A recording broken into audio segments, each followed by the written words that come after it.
This video is going to be a film study focus on Kerby Joseph's impact for the Detroit Lions defense in 2024. He's got 9 interceptions, a career high, a league high, 9 interceptions, in fact, almost 80 tackles once again, played in all 16 games. Very smart, calculated player back there playing free safety. Didn't make the Pro Bowl.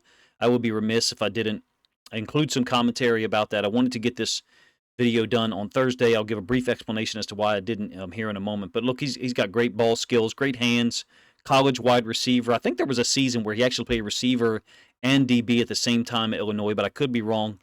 In the Lions' man coverage schemes, he's often a single high safety, and he's reading the quarterback at times or matching patterns. They also do a great job, if you ask me, Aaron Glenn and his staff, of mixing in some actual pattern reads, some reactions where the outside corners kind of release in-breaking routes to Kerby Joseph and allow him to jump them, along with just your typical kind of cover three. I think those 3 particular coverages, and I'll show you a film of each one in this video, allows Kerby Joseph to kind of hide in plain sight at times. I have to address the Pro Bowl situation. I'll kind of do that here at the end. I think it's pretty remarkable that he's just turned 24 years old in November, and he has 17 career interceptions. Third year with the Lions isn't even completed yet. 48 games played overall, about 1 interception every 3 games. Like I said earlier, this video was delayed for a day for a very good reason. I'll digress here for a moment.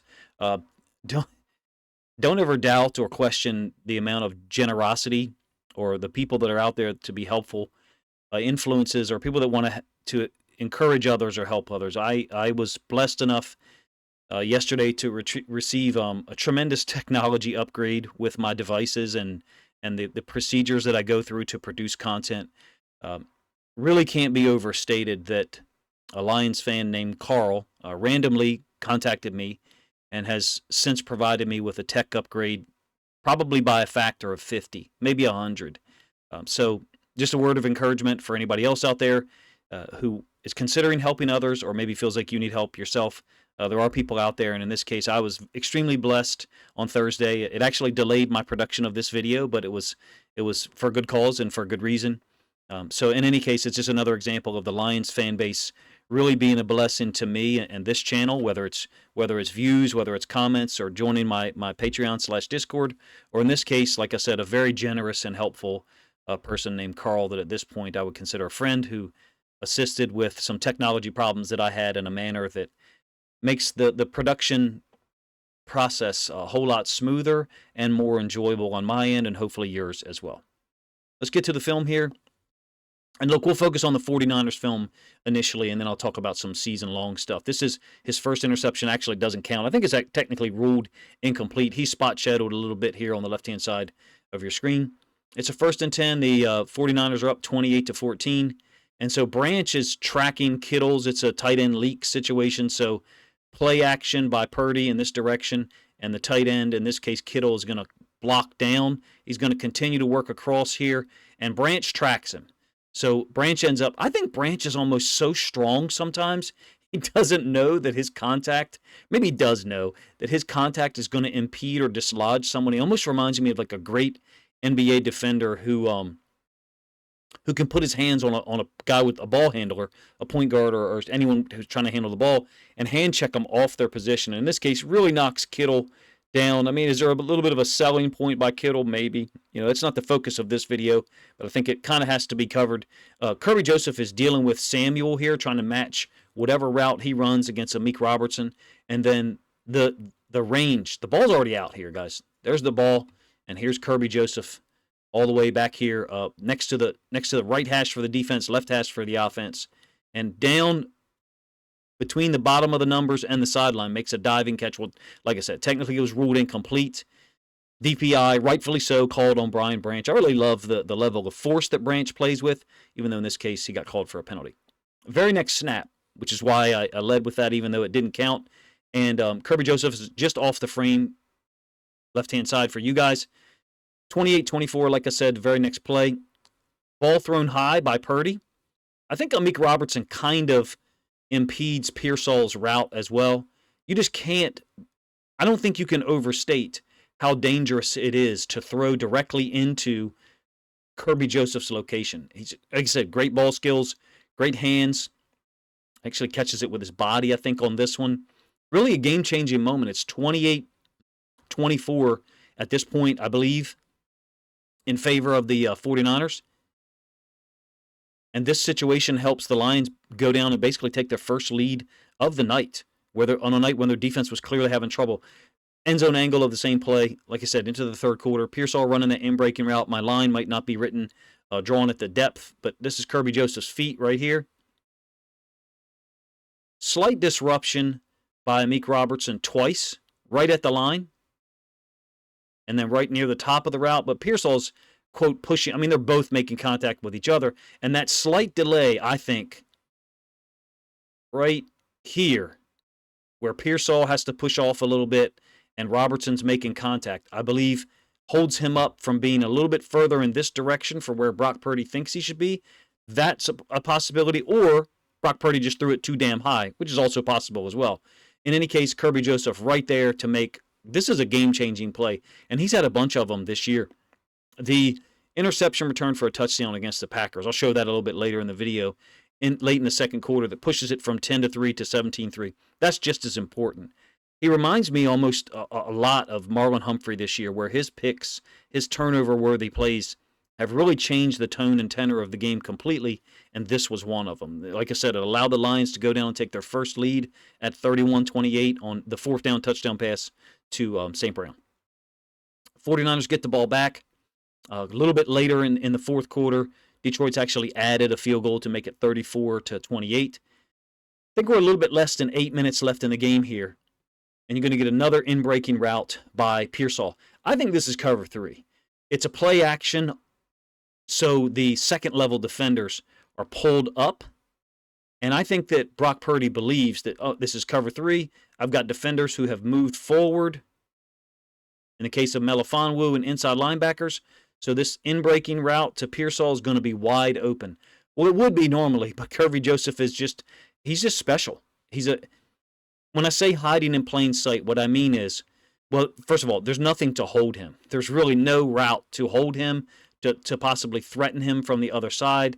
Purdy just lets this thing go maybe a little bit too early. Maybe there's too much trust there.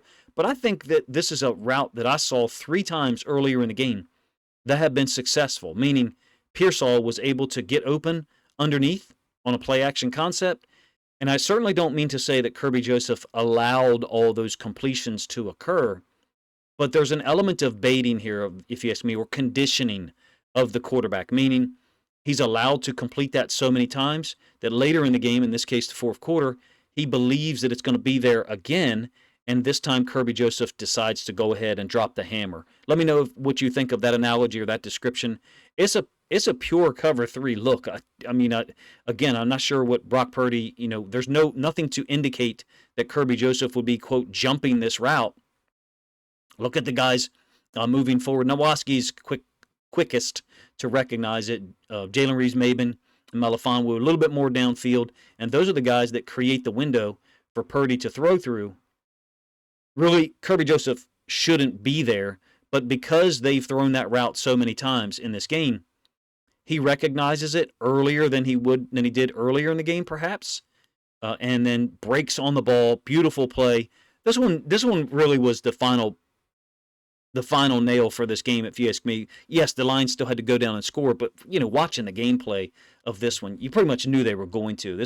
They took it from 34-28 to 40-28. Unfortunately, the extra point was missed. And we knew that the 49ers weren't going to be able to, well, even if they did score twice, the Lions were going to be able to score again if they were able to get possession of the ball. Fortunately, the onside kick later in the game went out of bounds, and Detroit was able to kneel it out. This is the most recent example, but I think Kerby Joseph's been doing this all year. I'm not sure when it was. Might have been week 6, 7, 8, somewhere in that range. I remember asking the question in a video, like, how many interceptions do you think he's going to end up with? Because there was the interception against the Packers in the first game, in late second quarter, what I'll show in a minute. There was 2, I believe, against Jacksonville, or maybe 2 against Tennessee. There was 1 against the Cardinals down in the end zone where Kyler Murray thinks that he's got the defense really not ready to go, not set yet. And at a certain point, it may have been earlier than week 6 or 7 or 8, I remember asking, like, how many of these do you think he's going to end up with, number one? Number two, how many do you want him to get as a Lions fan? I mean, what if he gives you 14? At a certain point, you start talking about what's his salary going to look like after his fourth year. In any case, we're backtracking a little bit here for the season. I was surprised when I went back and found this that it was 21-14 in the second quarter. Feel free, this is against the Titans, obviously. Feel free to let me know if I have that information inaccurate. This is a cool concept, man. This is Chig Okonkwo, who's a Maryland guy, played at the University of Maryland. He's a tight end, but the Titans have utilized him at fullback some, and he's going to bring his route essentially an over concept. And you guys probably don't see Kerby Joseph is there. He's there hidden by the logo in the middle of the field. And again, the quarterback, pretty clean throwing platform. I mean, maybe he can't get everything into this because Aleem McNeil's kind of looping around. But Kerby Joseph doesn't have to be here by coverage. By coverage call, he doesn't have to be here. Do I mean he cheats, he guesses? No, I don't think it's either one of those. I think it's intelligent. You can kind of tell what people think about a player based upon the words they use to describe them. Certain guys get described as guessers, cheaters, whatever the case may be. Kerby Joseph, I think, is just extremely intelligent. Does he guess at times? Hell, I don't think he guesses enough. Against the 49ers, I would have liked to have seen him jump that route earlier to force Brock Purdy's thought process, is progressions to be a little bit interrupted. But then if he does that, maybe you don't get an interception like you do in that fourth quarter when it's 34-28. You're going to win this game against the Titans regardless.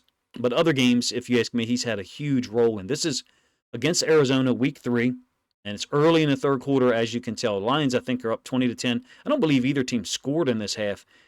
Arizona gets lined up and goes immediately. Lions aren't really set. So that's the only thing that I can remember, breaking this one down a little bit. That's the only thing that I can think as to why Kyler Murray is throwing this. Based upon the level of the receiver and Kerby Joseph. Let me get rid of that cutout for a second. My apologies. I knew that was going to get in the way. Based upon the level of the receiver and what appears to be a cover 2 corner, cover 2 safety look, could you throw this ball out there and maybe could this particular throw be further into the end zone deeper? Sure. But Kerby Joseph is not the guy, in my opinion, to mess with in these situations. I think that there's other safeties in the league that are in that same boat. He's just one of them. Detroit has a guy back there that you really cannot hang the ball out on, regardless of who your receiver is, how much you trust him. He's been a terror all year against quarterbacks. He's got 17 interceptions, like I said earlier, in a 3-year career. Just turned 24 years old. I briefly spent some time trying to find how many other NFL players have had that many interceptions at that age. I was unable to find that information or that data. If you are better than me on the internet, feel free to go search it up and let me know in the comment section who they are. Obviously, as a Ravens fan, in my brain, Ed Reed is a guy that pops up, but I don't know that he came into the league that soon enough such that he would have so many interceptions by age 24. And again, if my data is incorrect there with his age and the number of interceptions, please let me know in the comment section. Moving forward a little bit in the season, this is week 11, 2 high safety look. So I separated this out from the 1 high safety interceptions that he had against the 49ers. And Brian Branch kind of underplays this, meaning he plays underneath of that route. So Mac Jones doesn't get enough on this, really. I mean, could it be thrown further back towards the end zone? Sure. But in his brain, when he throws it, he thinks the tight end's wide open. Again, you have to account for Kerby Joseph. At this point in 2024, maybe people wouldn't feel comfortable saying this, or maybe people wouldn't recognize it before this year started, or even week 3, week 4, week 5. But at this point where we are now with 9 picks, you have to recognize he's a guy who has great range, and he can show up in areas of the field that maybe he, quote, shouldn't be in because he recognizes the concept. A, B, he can get there. That's the range. And then C, he's got the hands and the ball skills to pick you off, whereas really the 2 results you would expect would be either a catch for a long gain here or possibly an incompletion. Kerby Joseph brings a 3rd element into play, and that's an interception. Off-balance throw that doesn't have a ton on it. Probably some would say, hey, this ball could be thrown, a little bit further out in this direction, and it would take Kerby Joseph out of the play, sure, I'm fine with that. But the point is, he's able to get there. We have 9 interceptions worth of film in 2024. I don't know about you, but I remember either this game or the Tennessee game asking the question, how many do you think he'll get this year? My projection was, it looks like he'll get 8 or 9. Could he get 10 or 11? Would you even want him to get 12 or 13, because that brings a different salary structure into play potentially in terms of what the Lions may have to pay him in order to keep him around. The one that was the biggest, I think, that I wish this one happened last week against the Niners, or I wish this one happened in recently, such that the Pro Bowl voting could have been impacted by it. That's something that someone brought up in our Ravens Discord, was the timing of certain plays that are made over the context of the season, over the progression of the season, kind of influenced the Pro Bowl voting, which again, I think is mostly a popularity contest as well. This is late in the second quarter, 2nd and 2. Lions are running this kind of like 2 deep, 4 under coverage, where James Houston and Jack Campbell are dropping out from the line of scrimmage, and then are running this kind of tandem blitz between Anzalone and Kerby Joseph. Kerby Joseph kind of peels off because the running back, Jacob, stones him.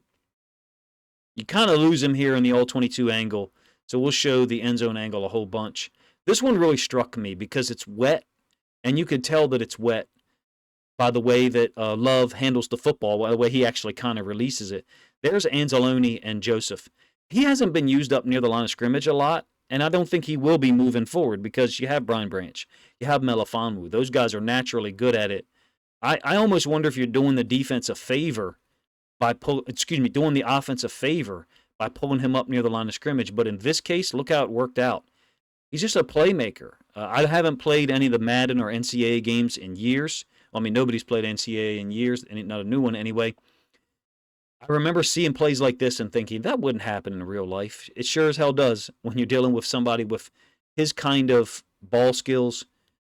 He to me, looks like a guy who, albeit didn't get voted to the Pro Bowl, maybe he's an alternate, I don't know for sure.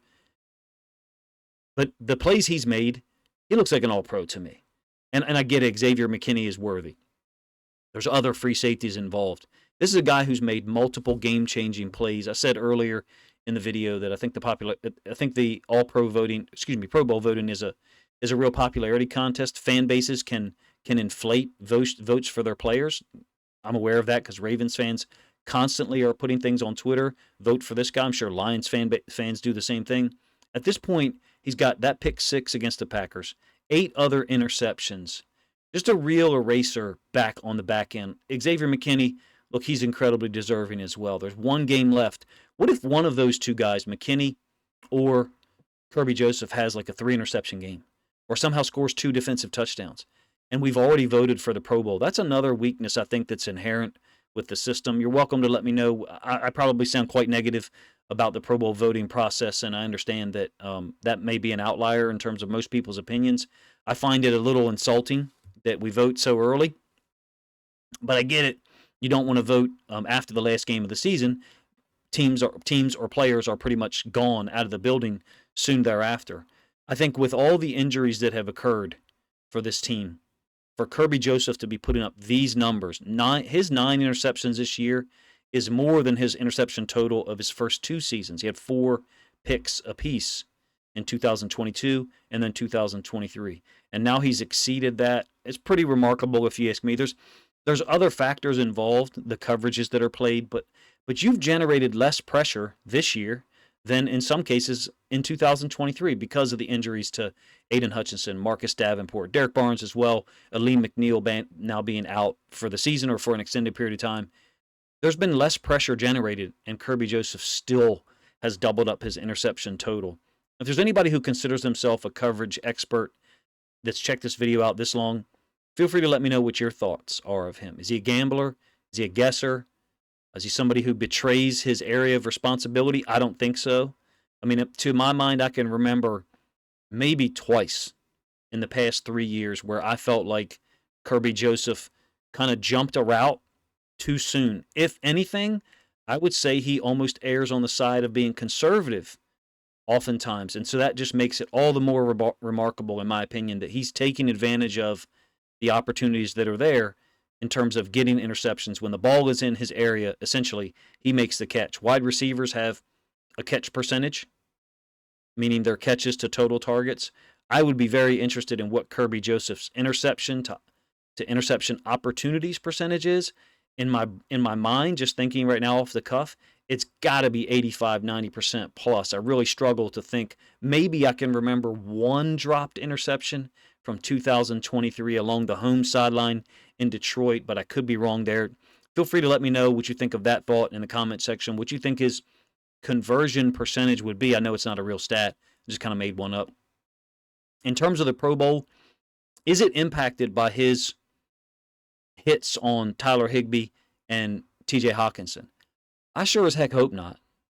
Because personally, I think both of those hits are not only absolutely legal, but also definitely in the case of the Higbee hit, Higbee's foot is like planted in the ground an instant before Kerby Joseph makes contact with his lower leg, such that the leg is already locked in somewhat when Kerby Joseph makes contact.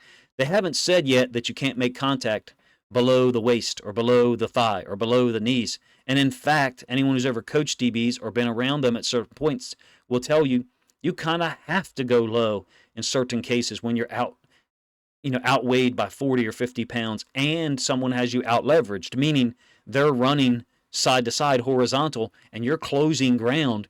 If you try to take them on up high, they're just going to run through it and or bounce off of it if you just try to shoulder them to the ground. The NFL has done a horrible job, in my opinion, of trying to illustrate where the contact area is. But the one good thing, and as it relates to quarterbacks and stuff like that, but as it relates to those situations that Kerby Joseph was involved in last year, A, they've been totally legal. B, in the case of the Stafford throw, he puts Higbee onto open space, which is what quarterbacks are taught to do, whether it's man or zone. Throw it out in front, let the guy catch it and run. In that moment, he actually led him into Kerby Joseph's path as well, which plays a factor as well. Was it Matt Stafford's fault? No, but it ain't Kerby Joseph's fault either. And if people are so short-sighted that they vote against Kerby Joseph or don't vote for him because of those situations, well, then they're really not football fans at all. They're just homers who aren't really voting for the best players, which is my major complaint with the Pro Bowl voting system. Anyway, I think players and coaches' votes should be weighted more heavily than the fan bases, to be honest with you. And in fact, I would say the coaches' vote should probably have the highest level of weight, in my opinion. If you think other Lions fans would enjoy this film study look at Kerby Joseph, again, it's a day late, but for very good reasons, then please consider grabbing a link to this video, sharing it out on social media to help this content get more reach. I'm still trying to get done with a preview for the Lions-Vikings showdown in Week 18. That one's been pushed back a little bit as well. If you'd like for it to come out on Friday night and or Saturday morning, please let me know in the comment section, and I'll try to push the content or guide the content to getting it out in a particular time that works best for most people. Appreciate you guys' time.